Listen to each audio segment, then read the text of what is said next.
દાતા, સમૂહ લગ્નના મુખ્ય દાતાના આપણે 11 લાખ રૂપિયા લઈએ તો 11 લાખના સમૂહ લગ્નના દાતા 1 વર્ષ 2 વર્ષ 3 વર્ષ નહીં, ગૌતમભાઈ હમણાં કીધું 2037 સુધીના સમૂહ લગ્નના દાતા નોંધાઈ ગયા.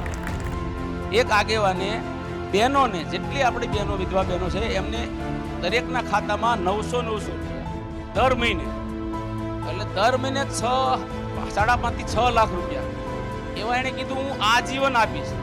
એવા આપણા સમાજના આગેવાન હર્ષદભાઈ બલર, એમણે 3 વખત તો આપણેનો કાર્યક્રમ કરી નાખ્યો. 4-5 મહિનાના ભેગા 25 લાખ 20 લાખ 30 લાખ એવા આપણે 3 પ્રોગ્રામ કરી નાખ્યા.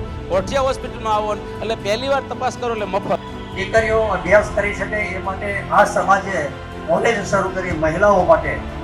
જે સમાજના આગેવાનોની જે દીર્ઘદ્રષ્ટિ છે એને ધ્યાનમાં રાખીને જ્યારે ગામડામાંથી, સૌરાષ્ટ્રના ગામડાઓમાંથી કોઈ દીકરો કે દીકરી જ્યારે ભણવા આવે એ વખતે મને લાગે છે કે 10 કે 15 રૂમોથી ગુજરાત યુનિવર્સિટીની આજુબાજુના વિસ્તારમાં કોલેજો હતી, એ કોલેજમાં ભણવા જઈ શકે એ માટે ત્યાં સૌથી પહેલી હોય.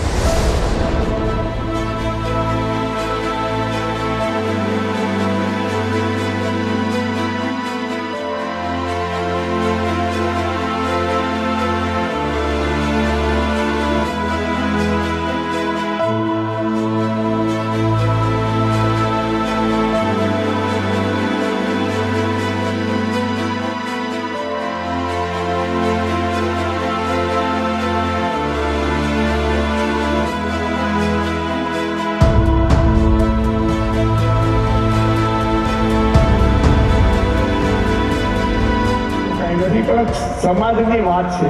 સમાજના સમૂહ લગ્ન ઓછા થાય કે વધુ થાય, પરંતુ વર્ષમાં એક વખત જો આ મેળાવડો ના થાય તો આજે ધારો કે 61 જે ટ્રસ્ટીઓ કરી શક્યા એ ના થઈ શક્યા. અમરેલી તાલુકાના ધારાસભ્ય આદરણીય કૌશિકભાઈ વેકરિયાને આપણા આજના કાર્યક્રમનું અધ્યક્ષસ્થાન તાળીઓથી સોંપીએ